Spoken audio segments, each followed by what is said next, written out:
स्वागत है दोस्तों आप सभी का आपके अपने यूट्यूब चैनल प्रूव कर पर। जैसा कि दोस्तों आप सभी को पता है कि बीटीसी के यानी कि डीएलएड के उत्तर प्रदेश डीएलएड के फॉर्म जो हैं वो आ चुके हैं। अप्लाई ऑनलाइन होना स्टार्ट है ना। तो आप सभी को सबसे पहले तो मैं ये बता दूं, जो लोग भी डीएलएड का फॉर्म फिल करना चाहते हैं, सबसे पहले तो मैं दिखा देता हूँ किस डेट से अप्लाई होगा और कब तक होगा, है ना। ये सारे लोग चीज़ देख लीजिए एक बार, फिर इसके बाद में हम लोग पूरा चर्चा करेंगे कि कब से कौन कौन फॉर्म डाल सकता है, फ़र्क क्या रहता है इसमें बीएड और बीटीसी। जो लोग करना चाहते हैं, कई लोग ऐसे हैं जो बीटीसी करना चाहते हैं, तो उसमें और बीएड में फ़र्क क्या है हम आपको वो भी समझा देंगे। ये सबसे पहले तो आप देख लीजिए, यहाँ पर लिखा हुआ है एप्लीकेशन 18/9/2024 से स्टार्ट होंगे। इसके बाद में लास्ट डेट 10/10/2024 रहेगी। और फीस की बात करें, जनरल ओबीसी को 500 पे करना पड़ेगा, एससी एसटी 300 और हैंडीकेप्ड वालों को 100 रुपये पे करना पड़ेगा। 18 से 35 आपकी एज होनी चाहिए। इसके साथ साथ छूट भी मिलता है। बैचलर डिग्री के लिए आपको जो बैचलर डिग्री है 50% हो, जनरल और ओबीसी। एससी एसटी वालों का 45% हो, है ना। ये सारी चीज़ें आपकी होनी चाहिए। इस चीज़ पर आप सभी को विशेष ध्यान देना है। इसके साथ अब हम आपको बता दें, देखो बदलाव मतलब उसमें फ़र्क क्या होता है, ये चीज़ भी आप सभी लोग समझ लीजिए। काफ़ी सारे बच्चे सोच रहे होंगे, जो लोग करना चाहते होंगे ये सोच रहे होंगे कि यार बीएड कर लें बीटीसी ना करें, तो हम आपको बता देते हैं। सबसे पहले तो आप लोग समझ लीजिए, देखो इसमें इसको हम लोग डीएलएड बोल रहे हैं इस समय, है ना। ठीक है, 2024 के लिए। अब देखो हम आपको बता दें, ये जो रहता है बीएड आपका, ये भी 12th और ग्रेजुएट होने के बाद, ठीक है, ग्रेजुएट होने के बाद में, कहने का मतलब बीए या बीएससी या फिर आपने बीटेक वगैरह जो भी आपने ग्रेजुएट डिग्री ली हो वो, ठीक है। इसके बाद में आप इसको करते हैं और बीएड को, और ये 2 साल का कोर्स होता है। सबसे पहली बात, बीटीसी जो होता है ये भी सेम रहता है 12th, इसके बाद बीए या बीएससी या आपने जो भी बैचलर डिग्री ली हुई हो, ठीक है।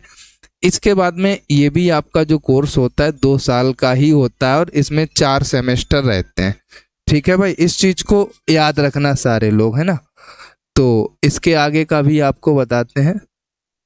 अब देखो 2 साल का ये भी रहता है। अगर इसकी फीस की हम लोग बात करें तो मिनिमम, अगर गवर्नमेंट कॉलेज की बात करेंगे तो इसका फीस आप ये मान लीजिए, गवर्नमेंट कॉलेज के लिए लगभग 35 से 40 हज़ार टोटल खर्च आपका हो जाता होगा। 35 से 40 हज़ार अगर गवर्नमेंट सीट आपको मिली हुई है तो, बात समझ में आई।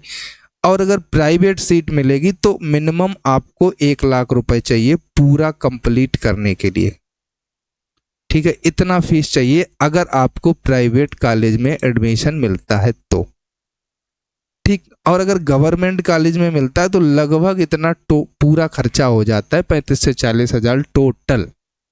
इसमें क्या रहता है, गवर्नमेंट मिलता है तो आपका लगभग फीस के अकॉर्डिंग जोड़ेंगे तो कम ही रहेगा, लेकिन टोटल अगर खर्चे की बात करें आपका 30 हज़ार आराम से चला जाएगा अगर गवर्नमेंट कॉलेज है। फीस और थोड़ा बहुत गवर्नमेंट में भी ले लेते हैं, कहीं प्रैक्टिकल कहीं कुछ ऐसे ले लेते हैं, तो लगभग 30 हज़ार हो जाएगा। फिर रहने रहने का आप अपना समझो, रह के कर रहे हैं कैसे कर रहे हैं, हम आपको फीस बता दे रहे हैं। अगर आप लोग प्राइवेट से करते हैं तो लगभग 1 लाख रुपए आपका इसमें भी खर्च हो जाता है। क्यों खर्च हो जाता है, फीस तो इसकी 82 हज़ार ही होगी, लेकिन लगभग 1 लाख हमने इसलिए बताया, 1 लाख आराम से खर्च हो जाता है। और फुटकर में कहीं क्या नाम बोर्ड फॉर्म आ जाता है, वही परीक्षा फॉर्म 500 हज़ार कहीं 2 हज़ार, जो जैसे जिससे ले पाता है एडमिट कार्ड के टाइम भी, तो लगभग 1 लाख आप मान सकते हैं। और सरकारी लगभग 30 हज़ार। इसी प्रकार इसमें प्राइवेट करेंगे तो 1 लाख ही खर्च आएगा। अब आपको और चीज़ें भी समझाते हैं। इसको जो अगर आप कर लेते हैं तो इसमें क्या रहता है, आपके लिए एक फ़ायदा ये रहता है कि 6 से लेकर के 8 तक आपका फॉर्म पड़ता है, और 10th 12th का भी आपका, मतलब 12th तक 6 to 8 और 9th to 12th। देखो होता क्या है, 9 to 12th क्या होता है, इसके लिए एक आता है टीजीटी का एग्जाम, ठीक है। वो बीएड जो किए रहते हैं अपने अकॉर्डिंग, जैसे बीएससी बीए वाला जो भी हो, अपने अकॉर्डिंग जो आपका सब्जेक्ट रहेगा फॉर्म पड़ जाता है। तो आप 10th 9th to 12th भी अवेलेबल रहते हैं, 6 to 8 भी। 2018 में इसको प्राइमरी में भी अवेलेबल करा लिया गया था, बीटीसी के साइड लिख दिया। इसको हम किधर करना है, उस साइड में करना है, बीटीसी के साइड में, तो बीटीसी वाला ही लिख लीजिए। 1 to 5, ठीक है, 5th और 6 to 8 बीटीसी वाले अवेलेबल रहते हैं बस, ठीक है। लेकिन अब इसके लिए क्या होता है, प्राइमरी लेवल का टेट, इसके लिए टेट या सी टेट एग्जाम्स, और इसके लिए जूनियर लेवल का अलग अलग, ठीक है। ये जूनियर लेवल का, ये प्राइमरी लेवल का। अब ये पी टेट से पंजाब टेट ना समझ लेना, पी से मतलब प्राइमरी का टेट या सी टेट, जो भी जूनियर का टेट या सी टेट आपके पास होना चाहिए बीटीसी के लिए। और बीएड के लिए क्या होता है, ये 6 to, हमने अभी आपको बताया 8th और 9 to 12th, ठीक है, इसके लिए अवेलेबल होते हैं। इसके लिए टेट एग्जाम्स आपका होना चाहिए जूनियर लेवल का, मतलब जिसमें टेट का मतलब है सी टेट या यूपी टेट, जो भी आपके पास हो, जूनियर लेवल का होना चाहिए। और इससे आपका जो फॉर्म पड़ता है वो टीजीटी का जो पेपर होता है, टीजीटी की जो वैकेंसी आती है वो ये लोग डाल पाते हैं, ये लोग नहीं डाल पाते, ये इतने ही तक सीमित रहते हैं। 2018 के 18 से क्या किया गया, 18-19 की भर्तियों में इसको पीआरटी में भी शामिल कर लिया गया था बीएड वालों का। अभी जो है कोर्ट में लफड़ा चल रहा है, सभी को पता है। 18-19 में शामिल किया गया, आगे क्या होगा नहीं पता, अभी कोई कुछ नहीं कह सकता, ठीक है। लेकिन 18-19 में इसको 1 to 5 भी शामिल किया गया था, लेकिन आगे का नहीं पता है। दूसरी चीज़, इसका जो पेपर रहता है प्राइमरी लेवल का वो सिंपल रहता है, इतना ज़्यादा हार्ड नहीं रहता है। लेकिन इसका जो जूनियर लेवल का पेपर रहता है, तो आप खुद समझ सकते हो कि आप जूनियर लेवल में पढ़ाएंगे तो पेपर थोड़ा टफ होगा। 9th to 12th अगर टीजीटी का पेपर देंगे तो थोड़ा टफ रहेगा।